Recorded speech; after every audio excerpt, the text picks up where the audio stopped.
Los buenos días al país. Un saludo muy especial para las personas que nos sintonizan los domingos a esta hora de la mañana por Colorvisión y nuestro canal de YouTube Espejo 360. Doctor, buenos días. Buenos días, hermano. ¿Cómo se siente? Muy bien, doctor. Entró diciembre, ¿eh? Sí. Entró diciembre. Bueno, ya. ¿Eh? Primer día. ¿Te has sentido la brisita de Navidad, la frescura, un ambiente agradable? O sea, el primer día del último mes del año. Sí, pero además la gente entra en modo Navidad. Sí, correcto. La gente entra en modo de alegría y eso es importante para olvidar un poco los problemas. Ya la gente se va a olvidar de la reforma fiscal, de si hay que reintroducirla de nuevo o no. La gente lo que va a entrar ahora es en las cherchas de Navidad. Mucha comida, mucho cerdo, mucho pavo, muchas bebidas. Es decir, que la gente entra en un ambiente de celebración y festividad, que eso es bueno, eso es bueno. Pero mientras tanto tenemos muchos temas interesantes para compartir hoy. Correcto. Así que vámonos a la semana 360, en unos minutos regresamos. ¿Qué tal, amigos? Bienvenidos a este resumen informativo Semana 360. La comisión bicameral que estudia el proyecto de presupuesto general del Estado 2025 se reunió el pasado miércoles para estudiar la iniciativa del Poder Ejecutivo que, tras ser modificada, destinará más de 1.000 millones de pesos para aumentar el salario de los médicos el próximo año. En específico, el gobierno tuvo que enviar una adenda al presupuesto del 2025 en el que asigna 1.685 millones de pesos que servirán para subir el salario de los médicos en la República Dominicana. El Banco Central de la República Dominicana informó que el indicador mensual de actividad económica registró una expansión interanual de 5.4% en octubre, alcanzando un crecimiento promedio de 5.1% en enero-octubre de 2024 con respecto al mismo periodo del año anterior. El Banco Central indicó que ese comportamiento ha tenido lugar en un entorno de estabilidad de precios en el cual la inflación interanual se ha mantenido en el presente año en el tramo inferior del rango meta, registrando 3.16% en octubre. La Junta Monetaria autorizó al Banco Central de la República Dominicana la liberación de 35.335 millones de pesos del encaje legal para que las entidades de intermediación financiera concedan préstamos destinados a la construcción y adquisición de viviendas. Los recursos serán distribuidos de la siguiente manera: el 40% equivalente a 14.142 millones de pesos para la compra de viviendas de bajo costo, con un precio a la fecha de 5.025.380 pesos.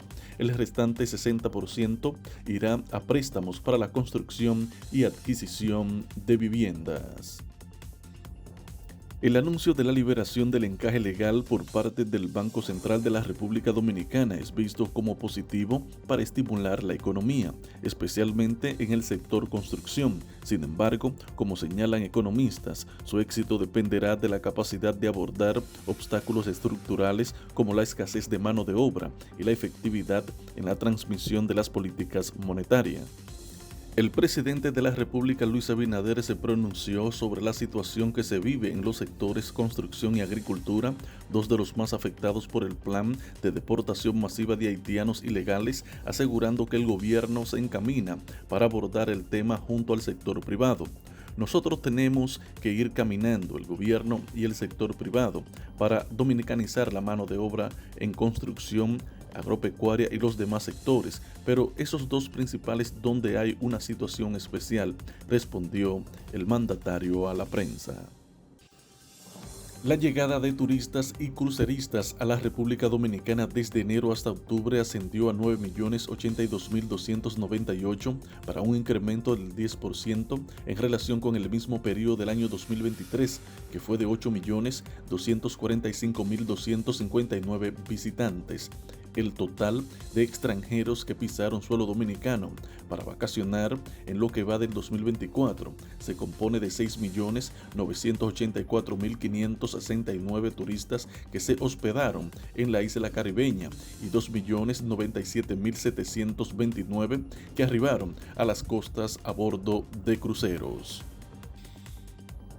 Y en el ámbito internacional, la migración y el consumo de droga no se resuelven con amenazas, advirtió el martes México muy tajante a Donald Trump, después de que este dijera que impondrá aranceles del 25% a su vecino del sur y a Canadá, donde el anuncio causó conmoción. El republicano ya avisó horas antes de ganar las elecciones presidenciales que sancionará a México y China con aranceles altísimos si no frenaban la entrada de ilegal de migrantes y el narcotráfico. Hasta aquí el resumen informativo Semana 360, informó Joaquín Caraballo.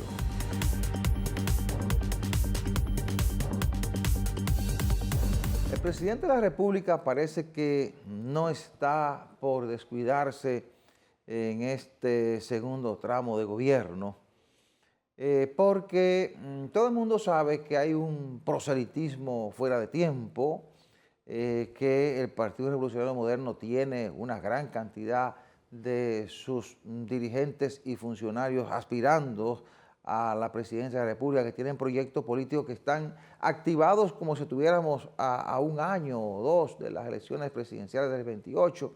Y entonces el presidente, a propósito de las preocupaciones que han comenzado a surgir en ese partido y en sectores vinculados a ese partido, ha hecho una advertencia importante a los funcionarios de su gobierno. Ha advertido el presidente que el funcionario que no cumpla con sus funciones, que descuide sus funciones, los va a cancelar.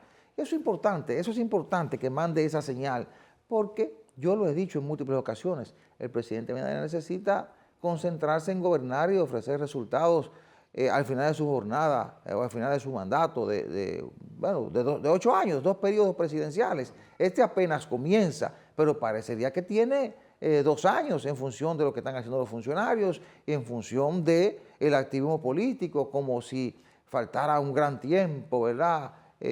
Como si faltara, poco tiempo para unas elecciones presidenciales. Y entonces él ha querido, parece, trazar esa raya entre lo que son las aspiraciones presidenciales y lo que es la responsabilidad del ejercicio del poder, la responsabilidad de dirigir una institución a la que están obligados a dirigir con responsabilidad, pero además con toda la dedicación posible para que haya resultados, para que haya soluciones a los problemas nacionales. Para eso se eligen las autoridades, para que presenten soluciones a los problemas nacionales, y si usted se descuida haciendo campaña en lugar de trabajar, entonces no cumple con esa función, y parece que el presidente va a comenzar a cuidarse en eso. Ojalá sea así, porque él está obligado, y lo he reiterado en muchas ocasiones, a ofrecer resultados al final de su jornada de gobierno, que va a ser la carta de presentación de él como ex presidente de la República. Será su aval, será su gran logro, ¿verdad? Los resultados serán sus logros, pero además será la carta de presentación para el que sea candidato presidencial de ese partido, sobre todo con una oposición fuerte que está ganando terreno y que pudiera ser un peligro para la permanencia del PRM en el poder. Claro, mire, lo que uno ha aprendido con el paso de los años es que en países como el nuestro la política es una ciencia teórica, pero que se fundamenta en proyecciones y especulaciones. Esos son los dos vertientes, ¿verdad? Sí. Y se basa también en el pasado histórico, porque hay que mirar hacia atrás para ver cuál es el rumbo que han tomado las cosas. Por ejemplo, a mí no me sorprendería, que cualquier partido, por más insignificante que parezca, pueda llegar al poder en el 2028. Sí. Cualquiera, ¿eh? ¿Eso es posible? Cualquiera. Claro. ¿Por qué razón? Incluyendo los que están aparentemente desacreditados. Porque en este país no había persona con más de crédito en su oportunidad que el doctor Balaguer, que tuvo que salir, hay que decirlo, porque eso no es que yo me lo estoy inventando, eso está documentado ahí. En el 62, creo que fue en el 61 por ahí, no sé, recuerdo bien, tuvo que brincar la verja de la nunciatura apostólica, que era vecino de él, en la Máximo Gómez, para escapar de lo que venía. Y ese señor regresa montado, claro, en los tanques de guerra norteamericanos, del 66, ¿verdad? Ok, porque todo el mundo critica eso, pero venció a Bosch. Con una elección amañada, lo que usted quiera, porque las elecciones siempre han sido así. Ellas han sido más transparentes en los últimos tiempos que hemos tenido, ¿verdad? Bien. Entonces, volviendo a eso, por ejemplo, hay algo que carecen los... Bueno, y regresó en el 86. Claro. Sí. Bueno, también, claro. Imagínese usted, con esta misma persona en el poder. Sí. Oiga bien, inclusive el presidente de ese entonces, para no mencionarlo porque ya no está en el planeta, no se puede defender, pero propició, pues yo estaba muy cercano a ese grupo. Yo no militaba en ningún grupo, pero estaba muy cercano. Incluso hubo un personaje que no lo voy a mencionar porque tampoco está, que le dijo, mire, usted no puede confiar en el doctor Balaguer, usted está proporcionando que él vuelva y le puede salir el pájaro malo. Mire, hay factores que se conjugan para que usted gane unas elecciones. Exacto. Así. Entonces resulta que después llega un partido que nadie esperaba. Yo era de los que me quedé sorprendido cuando vi que el PLD en 96 se convirtió en una opción de poder. Sí. Que yo conozco la historia, que me la de primera mano, que fue que se dieron una serie de factores, pues yo le digo que son circunstancias. Después de una crisis. Pero estoy hablando, claro. Sí, pero que entonces había un tranque aparente de juego, pero vino el ajedrecista, Joaquín Balaguer, le dijo, espérate. ¿Válida o no? Ahora el escenario es muy diferente. Sí, ¿no? Válida, por eso que estoy, pues lo menciono, porque hay mucha gente joven en este país que no conoce eso. Exacto. Entonces, de eso han pasado casi 28, 29 años. Y son muchas generaciones que han crecido claro. Y van a decidir en este país. Entonces, ¿qué pasa? Que ese partido se pasó tantos años en el poder. Pero mire cómo entonces pierden las elecciones de la manera más... 10% de los votos. Entonces, el mismo PRD, que para mí es el más emblemático de todos los partidos que ha habido en este país, por razones históricas, miren lo que terminó en un lejano 5, creo que fue, una cosa así. Entonces, no dudo que cualquier partido, eso dependerá de las circunstancias. Ahora bien, en el PRM hay un problema real, ¿sabe cuál es? Ha vuelto el fantasma de lo que le llaman las tendencias, y eso es un problema que destruye cualquier proyecto político en este país. Ojalá y que lo entiendan y que se den cuenta que en aras de mantenerse en el poder tienen que ir allanando cosas. Sí, pero ahí va a ser muy determinante el papel que juega el presidente de la República. Ah, claro. Sí, claro, porque las tendencias no están marcadas como ocurría en el PRD. Bueno, la hija de Hipólito, bueno, es precandidata. Hipólito tiene una estructura que funciona, pero no existe ese grupo o tendencia como cuando existía el grupo de Salvador Blanco, el de Peña, de Jacobo. Claro. Es diferente y además se puso de manifiesto en los procesos internos del PRM, que es una organización nueva. Y digo que va a ser determinante lo que decide el presidente de la República porque ellos se supieron entender en el proceso pasado. En los últimos 3 procesos internos se han entendido. Hipólito y Abinader se entendieron, y Abinader se entendió con los que compitió ahora. ¿Y por qué no pueden entenderse en lo que ven? Lógicamente, si el presidente se convierte en árbitro del proceso, si el presidente juega un papel de neutralidad entre los grupos que compiten, eso puede facilitar la vida interna para que puedan hacer un proceso sin dificultades. Eso puede ser importante para ellos. Con su permiso, quiero aportarle algo importante. Sí, pero en ese entonces la lucha era ideológica. Sí, oye, claro. Y ahora no, ahora es más peligrosa. ¿Por qué? Porque ahora son personas que cuentan con un dinero que no les ha costado sangre, sudor y lágrimas. Porque es muy cómodo, yo tengo una posición donde yo firmo cheque y comienza a botar dinero. No es lo mismo usted tener que jalarse, ¿cómo que le llaman en el campo? Jalarse los moños, o usted tener que financiar una campaña. Entonces, en ese entonces, esa gente no tenía dinero. Peña Gómez se ganó ese aprecio de la mitad de la población aquí. Y para perder tuvo que ser por esos arreglos. Claro. Pero realmente hubiera sido una decisión populista. Yo lo llamo populista. Y hubiera arrasado con todo el mundo aquí. Entonces, y así por el estilo. Entonces, Balaguer, cuando vino en el 86, es lo mismo. Después, o sea que le digo que todo depende de las circunstancias, ahí estamos de acuerdo. Claro. Pero el presidente Abinader, que ya dijo, yo siempre he considerado que eso es un presidente, para mí es un error político, anunciar que no va a buscar nada. Eso destapa... Bueno, pero la gente insiste en eso que usted está citando, pero la Constitución establecía que él no podía aspirar. Estableció una cláusula pétrea que dificulta que un presidente aspire a la oposición desde el cargo. Es decir, lo que le quiero plantear es que, bueno, él no podía aspirar. Lo ha reforzado bien. Ahora, en lo que sí el presidente, creo yo, que adelantó el proceso fue cuando llamó a los precandidatos presidenciales al principio de este segundo mandato para decirle que tenían que planificar el relevo del partido. Ahí sí adelantó las aspiraciones. Sí, pero que entonces debió... Digo, yo no estoy dando consejo a ningún presidente, yo no soy nada de eso, yo soy un ciudadano común. Sí.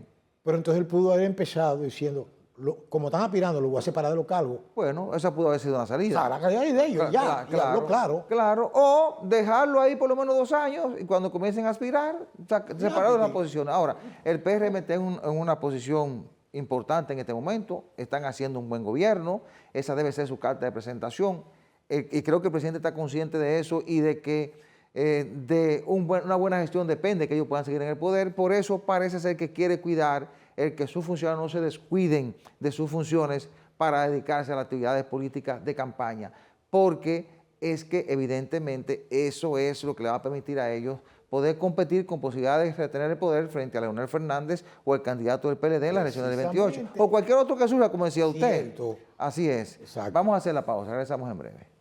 Para la República Dominicana es una buena noticia que estemos concluyendo el año 2024 con un buen desempeño de la economía. Precisamente esta semana, el Banco Central ofreció su último informe en que da cuenta que la economía creció 5.4% en el mes de octubre y que el acumulado del crecimiento económico entre enero y octubre fue de 5.1%. Eso es importante porque nos indica que nuestra economía tiene un crecimiento continuo, combinado con una reducción de los niveles de inflación.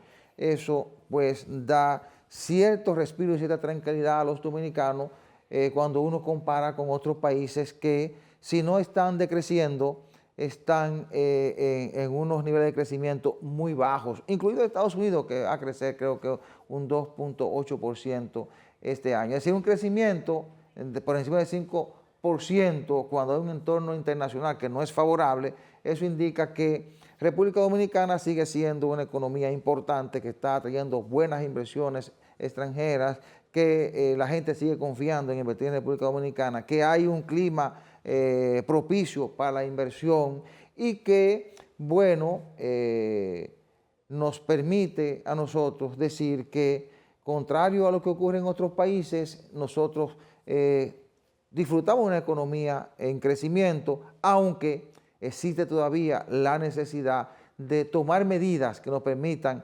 garantizarle esa sanidad, garantizarle esa fortaleza para que esos niveles de crecimiento se mantengan en el tiempo y nos permita seguir avanzando como economía en la región.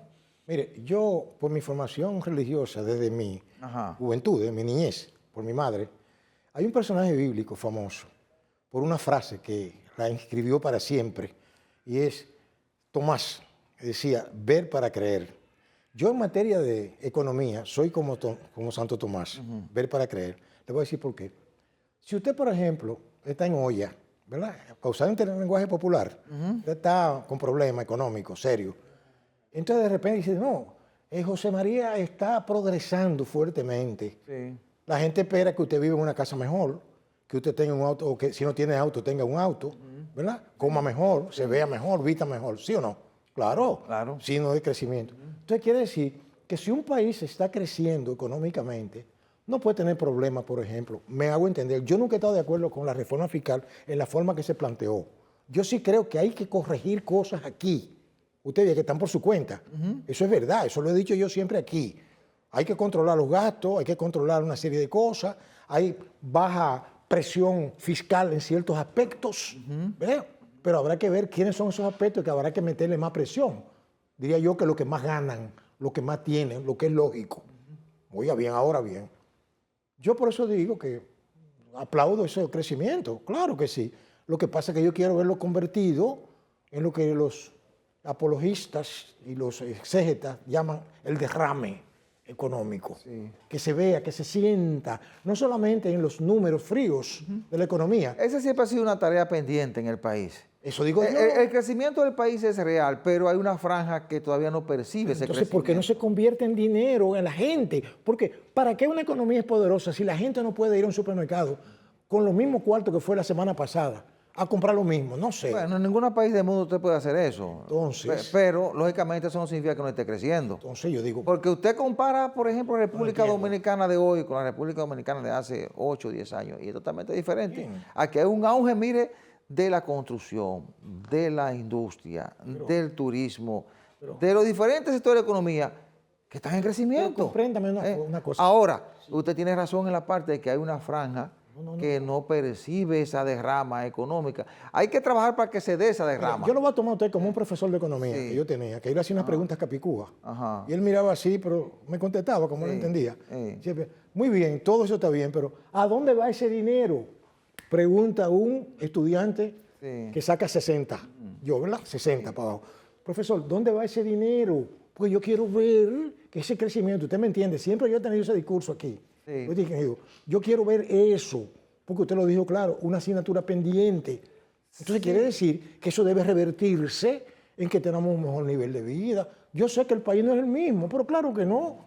Porque yo vengo de esas generaciones de atrás, como no es lo mismo jamás en la vida, pues este país ahora mismo es uno de los países que está en primer lugar en muchísimas, ¿verdad? Ok, pero lo que lo quiero verlo es, yo no estoy criticando lo que digan tal o cual economista, sino quiero verlo convertirse, ¿verdad? En esto, para que la gente disfrute mejor, porque hay que vivir ahora, no dentro de 20 años. No, claro, lógicamente que sí. Claro, es por eso. Pero lo que sí hay que estar consciente en que ahí hay un aspecto en que las autoridades van a tener que seguir trabajando, el aspecto de cómo tú seguir provocando más derrama económica, cómo seguir provocando que la gente tenga un mejor bienestar, pero indiscutiblemente que nosotros como país sí nos hemos desarrollado, hemos avanzado y que la economía crece. Que tenemos deuda, sí, eso es verdad. Los países más desarrollados tienen deuda.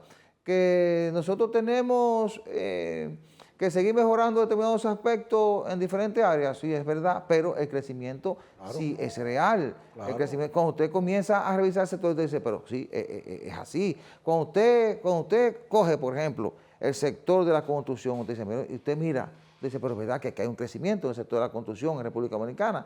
Cuando usted comienza a ver el sector turismo, usted dice, pero es verdad, hay un crecimiento. Y usted va revisando sector por sector y se da cuenta que hay una dinámica de crecimiento que es lo que nos va a llevar a ese nivel de vida al que aspiramos todos. Lógicamente, para eso hay que hacer una serie de ajustes. Hay que mejorar la salud, hay que mejorar la educación, hay que mejorar las condiciones de formación técnica de la gente, hay que garantizarle mayores empleos a la gente. Hay una serie de factores que son determinantes para tú garantizar mejor condiciones de vida para todo el mundo. Ahora, no siempre en la sociedad todo el mundo va a vivir bien. Sí, y no significa que, que todo el mundo no viva bien, no significa que no hay crecimiento económico. Cierto, pero, ¿verdad? cierto. Porque a veces confundimos esa parte. Bueno, no hay crecimiento económico porque hay una franja que no vive bien, porque hay una franja que no está haciendo la derrama. Sí, es una tarea pendiente, pero el crecimiento es real. Mire, yo me refiero al concepto país, no al concepto particular, porque los ricos siempre han vivido bien Sí. y los pobres siempre han vivido mal. No, pero yo no me refiero a rico y pobre, sino a una franja que... Vamos a hablar en ese término, Claro.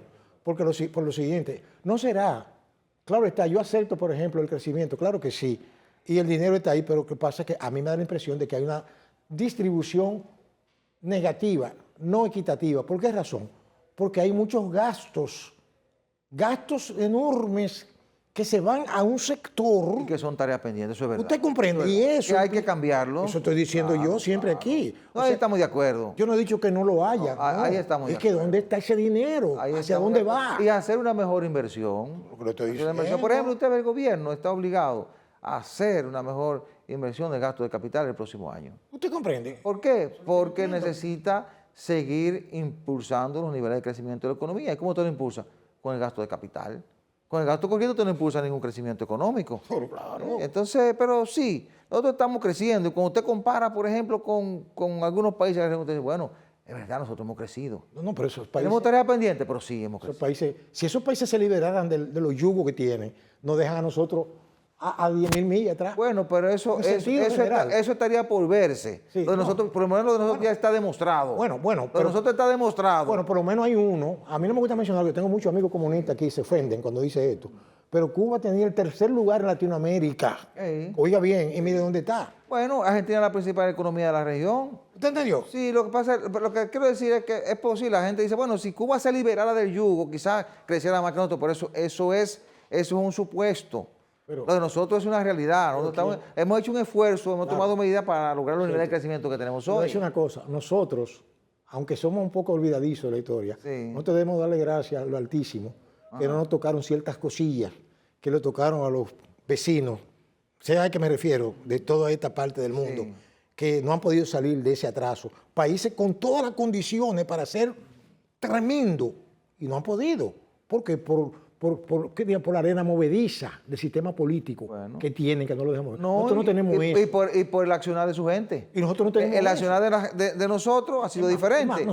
Por eso marcamos la diferencia. Nosotros hemos abusado de la democracia que tenemos. Bueno, así creo yo, ¿verdad? Así es. Vamos a la pausa. Vamos a la pausa. Una de las medidas más refrescantes desde el punto de vista económico, seguimos en el plano económico, ¿verdad? Claro. Son los anuncios que hacen los gobiernos del pago de la regalía pascual, que todavía se le llama regalía pascual, pero realmente no es regalía.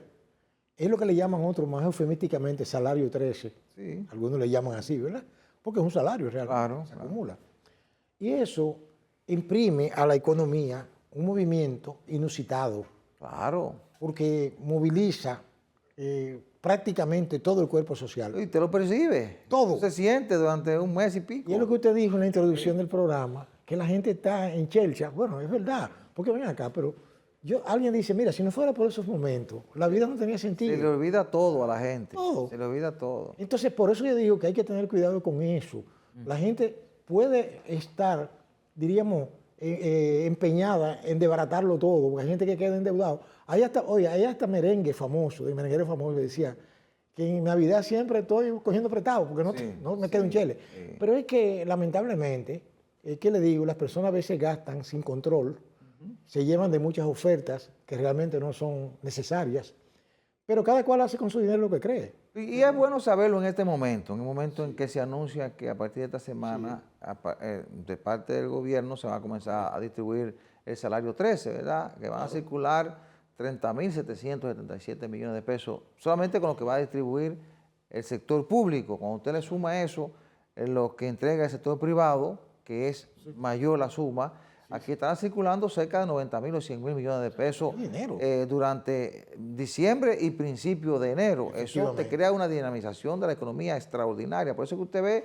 que hay un mayor tráfico vehicular, hay un mayor movimiento de personas, hay un mayor movimiento de gente en las tiendas, en los comercios, porque el dinero circula y la gente entonces sale a consumir. Exacto. Entonces eso te va creando una dinámica que te viene fortaleciendo la economía, porque se fortalece el negocio, la gente tiene una parte de dinero que lo puede ahorrar. Es decir, hay una dinámica económica que, independientemente de que la gente disfrute de esta temporada, también contribuye a fortalecer la economía, porque el dinero circula, el dinero se mueve en la economía y eso le da entonces la fortaleza a diferentes sectores para o mover dinero a ciertos sectores para seguir entonces reponiendo inventario, seguir haciendo las labores de negocio, y te permite esa dinámica que te garantiza ese movimiento durante todo el año. Una temporada entonces te da el paso para esa dinámica de todo el año. Así que hay que aprovechar este momento en que se comenzará esta semana a distribuir estos recursos, los recursos del salario 13 o la regalía pascual, para que la gente entienda que independientemente de que hay que disfrutar, de que hay que celebrar, también hay que tomar en consideración que también hay que tener la debida precaución, porque de la misma forma que el dinero entra, si tú lo dejas que salga con mucha facilidad, después tienes dificultades para conseguirlo y responder a ciertas necesidades que tiene como ser humano. Y ahora que te menciona de tener cuidado también, se me ocurre pensar que en esa época se activan los mecanismos de engaño, ¿verdad? La delincuencia como que se activa también a buscar lo suyo. Es así. ¿Sí? Comprendo. Entonces la gente debe tener más cuidado también de cómo se maneja con eso. Porque si se descuida con las cosas puede tener un tiempo amargo. Es así. Viene a darse cuenta. Es así, doctor. Entonces, esa circulación de recursos incentiva a gente que espera momentos como estos para tratar de ir a quitarte lo tuyo. Y incrementa los niveles de inseguridad porque se roba más, se asalta más, de gente que no trabaja por alguna circunstancia, pero que además tiene la debilidad de querer aprovecharse lo del otro y sale a robar. Entonces la gente tiene que cuidarse. Hay que resaltar también, doctor, que a partir de ahora también, en esa dinámica en la que entramos como país, en la que también entran otros países, pues el gobierno ha diseñado una serie de actividades y ha anunciado una serie de concesiones para la gente. Por ejemplo, ha dicho que va a distribuir un bono de 1.500 pesos a 3 millones de personas. Eso indica que hay una buena cantidad también de dinero que va a circular.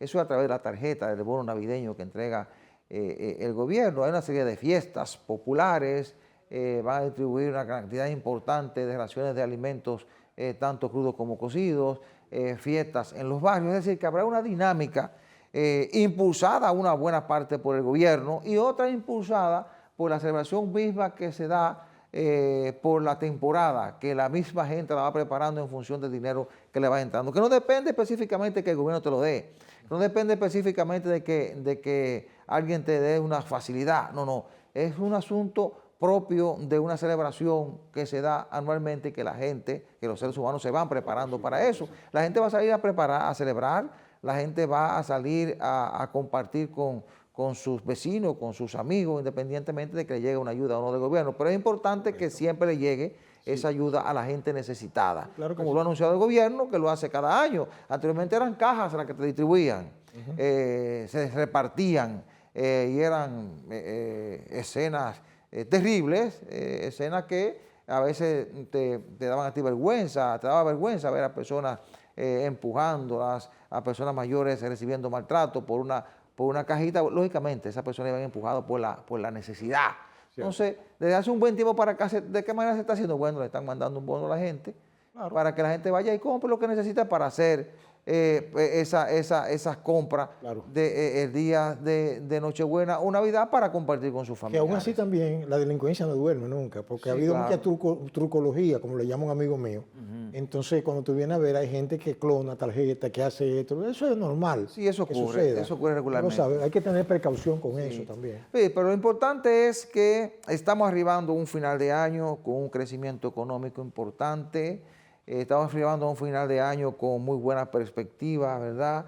A un final de año en el que la gente va a tener, parece, lo necesario para disfrutar de la temporada, para compartir en la familia, para salir a botar el golpe de lo que han sido 11 o 12 meses de trabajo continuo para ese crecimiento y para mantener a flote la República Dominicana que tenemos hoy. Entonces, eso es importante para el ser humano porque no todo debe ser trabajo. Claro. Y entonces, para eso hay que prepararse, uno de manera individual, pero también el Estado, ¿verdad?, darle la asistencia que necesitan sectores que siempre habrá que darle la mano, porque los sectores más pobres. Y qué bueno que hayan pensado en eso, qué bueno que se hayan hecho las planificaciones del lugar para que le llegue esa asistencia a las personas más necesitadas ahora en estos tiempos de Navidad, para que de la misma forma en que usted que trabaja o que tiene una pensión o que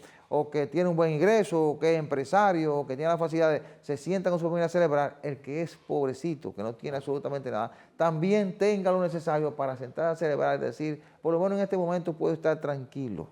Luego veré cómo enfrento la realidad y puedo hacerlo porque tiene la asistencia de un Estado, claro, que es responsable. Y eso es importante.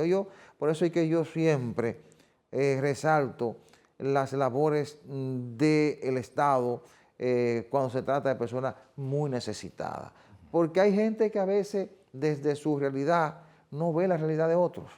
Entonces, para esas personas que les falta todo, ahí tiene que entrar el brazo amigo del Estado, representado por el gobierno, que es el que lo administra. Y que al final de cuentas, el dinero realmente es de la gente. El dinero no es del gobierno, ni es de la gente. Es así. Pero hay un orden que hay que cumplir, ¿verdad? Es así. Hay que continuarse. Es así. Claro que sí. Así es que qué bueno que a partir de esta semana comienzan a circular más de 30.000 millones de pesos por parte del sector público. En los próximos días también comenzará a circular una cantidad superior por parte del sector privado. Y qué bueno que hay una serie de actividades planificadas, de acciones planificadas para que todos podamos dar la bienvenida a la Navidad, claro, y que todos podamos disfrutar de unas fiestas en armonía, olvidándonos de los problemas y otros celebrando también el gran esfuerzo y lo que hemos logrado durante el año para comenzar el 2025 con la fortaleza necesaria para enfrentar lo que venga, ¿verdad? Bueno, es así, doctor. Sí. Vamos a la pausa. Siempre tenemos que preocuparnos por lo que está pasando del otro lado de la isla, lo que está pasando en Haití. Y lo digo porque todo el que nos está viendo sabe que lo que ocurre de aquel lado, de este lado tiene algún tipo de repercusión. Eso es inevitable. Lo estamos viendo con la gran presión migratoria que tenemos en estos momentos, producto del deterioro de la situación político, social y económica de Haití. Y en estos momentos a mí me preocupa mucho la situación que se está dando con los niños en Haití. La crisis haitiana está presentando su peor cara, doctor. Esta semana, precisamente, la UNICEF, que es un órgano de Naciones Unidas, ofreció un informe que da cuenta que el reclutamiento de niños por parte de las bandas haitianas se ha incrementado en más de un 70%. Y que más del 50%, alrededor del 50%, los integrantes de bandas son niños. Oiga, eso es un cuadro terrible para la sociedad. Un cuadro terrible, no solo para los haitianos, sino para todos los que habitamos en este planeta. Porque, miren, el hecho de que niños sean obligados a integrar una banda para enfrentar al gobierno, para enfrentar a las autoridades, para mantener un sistema de terror como el que tiene la pandilla, eso es grave. Y lo digo porque esos niños son víctimas. Independientemente de que los preparen, que le pongan un fusil en la mano a esos niños, son víctimas porque los pandilleros los colocan a ellos al frente a la hora de enfrentar a las autoridades. A la hora de que llegue la misión, de que se despliegue una misión de pacificación real ahí, como la que se ha planteado con Kenia como país que se ofreció para esto y que inició la misión de pacificación hace aproximadamente 8 o 10 meses y que no se ha completado. Prometió llevar 2.500 hombres y apenas han llevado 400 porque Naciones Unidas no le ha dado el apoyo que había que darle.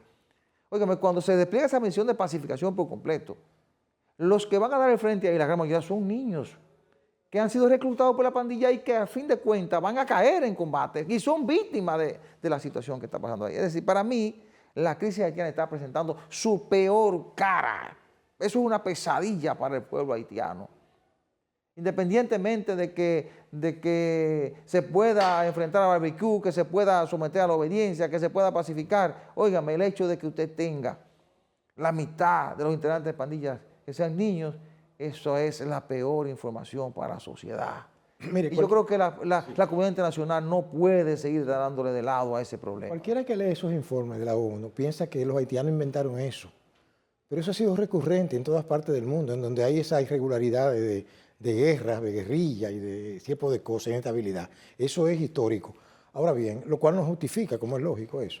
Sin embargo, hay algo que yo quiero acotar y es lo siguiente, fíjese.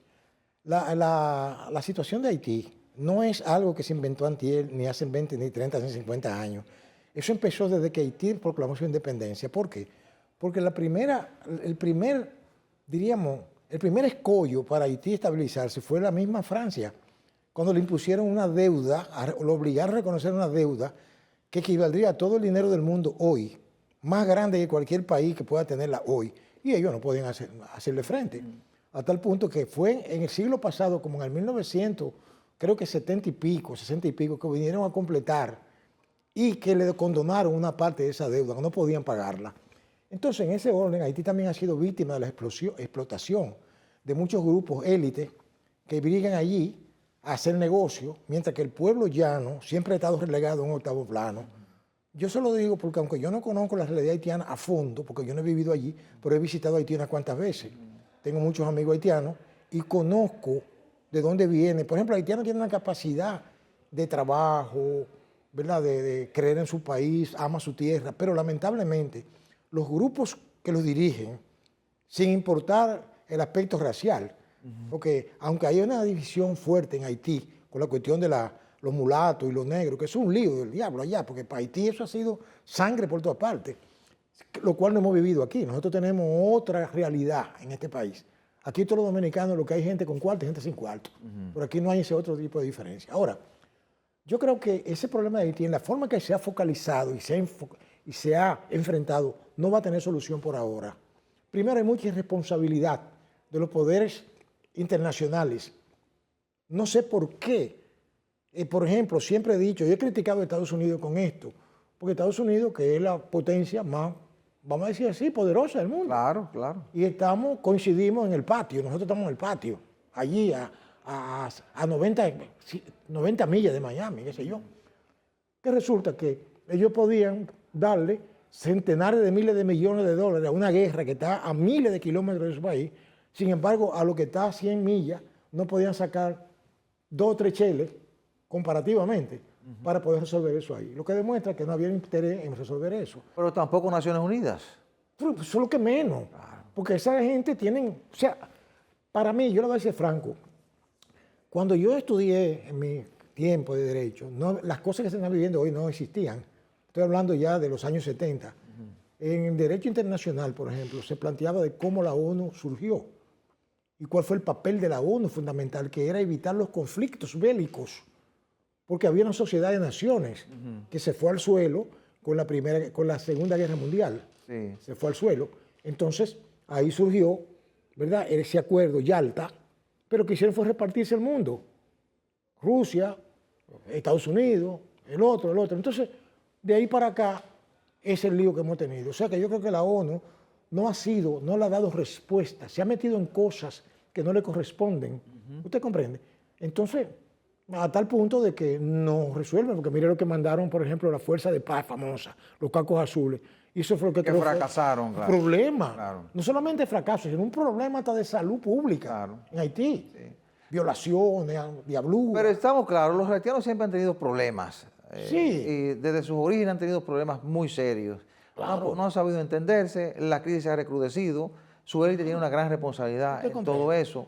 Pero el problema está, y la comunidad internacional tiene que asumir cierta responsabilidad en todo esto y acompañarlos, independientemente de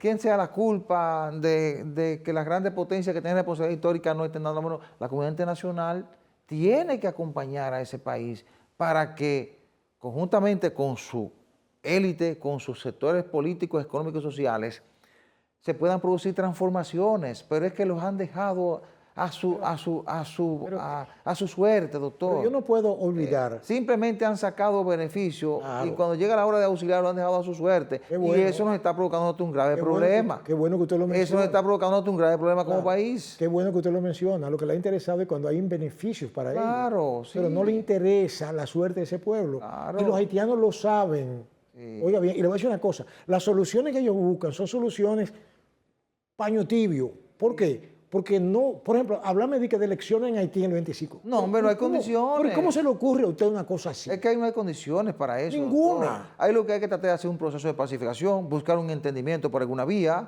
Correcto. Bueno, a partir de ahí entonces comenzar a trabajar en las instituciones y darle las garantías que necesita la gente para salir a trabajar y a producir y a provocar desarrollo. Otra cosa que le voy a decir, nosotros tenemos también nuestra carga de responsabilidad. ¿Sabe por qué? Porque aquí se han aprovechado mucho también de los haitianos. Nosotros no somos responsables de lo que está pasando de aquel lado, doctor. No. Dije, cierta. Nosotros tenemos responsabilidad de lo que pasa aquí dentro. Lo que le digo. A lo que pasa allá, eso es su problema. No, espérese un momentito. No, yo me estoy refiriendo Ajá. a que hablamos del problema migratorio. Ah, bueno, eso sí. Migratorio. Aquí hay gente que tiene culpa de lo que está pasando aquí internamente. ¿Por qué propicia eso? O sea, eso Ahora, es yo lo que creo que usted refiere a lo que pasa de aquel lado. Eso presiona porque aquí todo el mundo sabe los problemas que tenemos con las escuelas, con los hospitales, sí, ¿verdad? sí. Etcétera, etcétera. O sea, vamos a hablar claro con eso. Pero bueno, Hay mucha responsabilidad sí, también. es así. No de lo que está pasando allí, sino del impacto. Internamente estamos de acuerdo. Ahora, Claro.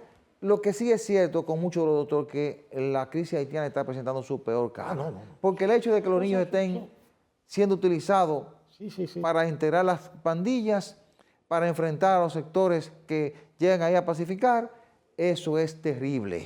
Terrible, doctor. Cierto. Ahora, hay expectativas, le voy a ser franco, Ajá. muy breve en este comentario. Sí. Yo siempre busco esa prensa internacional. Ajá. ¿verdad? Y están planteando de que hay muchas cosas que podrían cambiar, ¿verdad? Bueno. Con los movimientos políticos que ha habido. ¿no? Ojalá que sí. Podría ser. Ojalá que sí. se morigeren un poco, ¿verdad? Bueno, ojalá que sí. Pero lamentablemente la crisis en Haití va de mal en peor. Eso es así. No hay solución a la vista No. y está presentando su peor cara con los Lamentablemente. niños como escudo en medio de esta crisis. Lamentablemente. Bien, la semana que inicia va a estar muy centrada en en el inicio de la distribución de la regalía pascual por parte del Estado Dominicano, la circulación de muchos recursos, conocimiento del presupuesto nacional, la reforma laboral y los efectos de la crisis haitiana, que sigue siendo un tema de preocupación para los dominicanos. Señores, se nos acabó el tiempo. Muchísimas gracias por la atención prestada. La cordial invitación para el próximo domingo a la misma hora y por este canal. Buena suerte, buenos días.